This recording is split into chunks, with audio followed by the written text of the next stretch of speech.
नमस्ते दोस्तों, आपको याद दिलाने आई हूँ कि आने वाली 14 तारीख को यानी 14 फरवरी 2024 को बसंत पंचमी का पावन पर्व आ रहा है। दोस्तों, ये व्रत वाणी की देवी माता सरस्वती को समर्पित है। ऐसा माना जाता है कि जब भगवान ब्रह्मा ने इस सृष्टि की रचना की, तब आज के ही दिन उनके मुख से देवी सरस्वती का प्राकट्य हुआ था, अर्थात वो प्रकट हुई थी और उनकी उत्पत्ति ब्रह्मा जी की रची हुई इस सृष्टि के जीवों को वाणी प्रदान करने के लिए की गई थी। तो एक तरह से आज माता सरस्वती का जन्मदिन माना जाता है। देवी सरस्वती विद्या, ज्ञान, बुद्धि, विवेक, संगीत, कला, रचना की देवी है और ज्ञान का प्रतिनिधित्व करता है पीला रंग। इसलिए आज के दिन पीला रंग ज्यादा से ज्यादा इस्तेमाल करने का विधान है।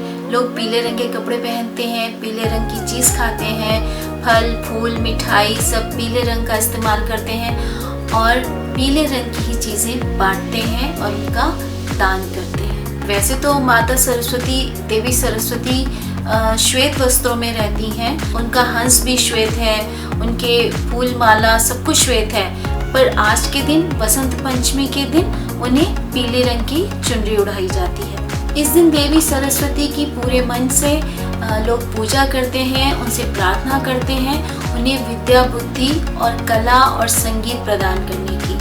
और एजुकेशन इंस्टीट्यूशंस में, स्कूल्स, कॉलेजेस वगैरह में और ख़ास करके म्यूज़िक इंस्टीट्यूशंस में आज के दिन सरस्वती क्या कहते हैं उसे, बसंतोत्सव या सरस्वती पूजा के रूप में कल्चरल प्रोग्राम्स होते हैं। हमें याद है जब हम बच्चे थे तब सिटी स्टेशन में हम आज के दिन नहा धोकर अपनी कॉपी, किताबें, पेन, पेंसिल वगैरह सब माता सरस्वती के सामने रखकर उनसे आशीर्वाद लेते थे। इस दिन सिटी स्टेशन में पीले रंग की तहरी बनती थी और पीला जर्दा जिसे कहते हैं, यानी पीले मीठे चावल केसर डाल के, वो भी ज़रूर हम खाते थे आज के दिन। हमारे पौराणिक ग्रंथों में जो सरस्वती नदी है हमारी, जो पूज्य हैं, उनसे भी इस दिन का जुड़ाव है। ऐसा माना जाता है कि हमारी पूज्य सरस्वती नदी जो भारत के उत्तर पश्चिम इलाके में है, वो सर्दियों के समय सूख जाया करती थी। तो जब मकर संक्रांति के बाद जब सूर्य देव उत्तरायण हो जाते हैं, उनका उत्तर दिशा की ओर गमन शुरू हो जाता है और जब ठंड की, सर्दी की पराकाष्ठा थोड़ी कम होने लगती है, यानी तापमान बढ़ने लगता है, तब हिमालय के ग्लेशियर पिघलने से उस जल प्रवाह से सरस्वती नदी में जल का प्रवाह पुनः शुरू हो जाता था और नदी के किनारे उगे हुए छोटे छोटे पीले सरसों के फूल मीलों तक बिछे रहते थे और बसंत ऋतु में बहुत ही सुंदर दृश्य हो जाता है। हर तरफ धारा जो है वो नई नई कोपलों से, हरी हरी पत्तियों से और रंगीन फूलों से ढक जाती है और ऐसे लगता है कि धरती माता ने बिल्कुल फूलों का सुंदर सा श्रृंगार कर लिया है। बहुत ही आकर्षक दृश्य होता है और इन्हीं सब कारणों से भारत की इस ऋतु को, बसंत ऋतु को ऋतुराज बसंत भी कहा जाता है। आइए देखते हैं नानी माँ की पुस्तक पर्व पूजन में इस पर्व के बारे में क्या लिखा है। मकर संक्रांति के उपरांत माघ मास के अंत होते होते शीतकाल की पराकाष्ठा समाप्त होने लगती है। सर्दी की ठिठुरन जाने लगती है। हल्की ठंडक तथा हल्की गर्मी के सुहावने वातावरण में मौसम एक मोहक मोड़ ले लेता है। चारों ओर पृथ्वी हरे भरे कोपलों, पत्तों तथा बसंती फूलों से ढक जाती है।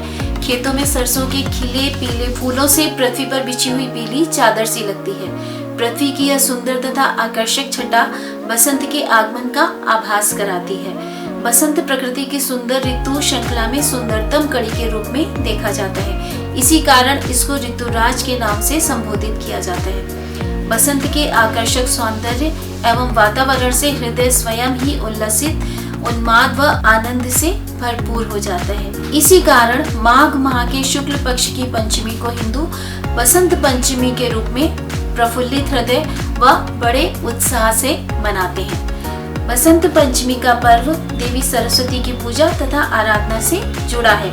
इसी दिन इनका जन्मदिन भी माना जाता है, अतः इस दिन इनकी पूजा बड़ी श्रद्धा व समर्पण के साथ की जाती है। मान्यता अनुसार देवी सरस्वती का प्राकट्य सृष्टि के रचयिता भगवान ब्रह्मा के मुखार बिंद से हुआ था, विशेषकर इस कारण कि उनके द्वारा रचित इस सृष्टि में जीवों को वाणी की व्यवस्था प्रदान की जा सके। देवी सरस्वती ने ही जीवों को वाणी प्रदान की, उनको वाग देवी के रूप में मान्यता प्राप्त हुई। सरस्वती जी के अन्य पर्यायवाची संबोधन है वीणावादिनी, वाग देवी, भारती या शारदा आदि। देवी सरस्वती संपूर्ण ज्ञान, विद्या, कला, संगीत तथा संस्कृति की अधिष्ठात्री मानी जाती है। इसी कारण इनकी पूजा व अर्चना का विशेष महत्व व प्रावधान है।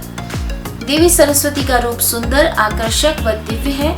वह श्वेत कमल पर आसनारूढ़ है, उनके वस्त्र श्वेत हैं। चरणों के पास बैठा उनका वाहन हंस भी श्वेत है।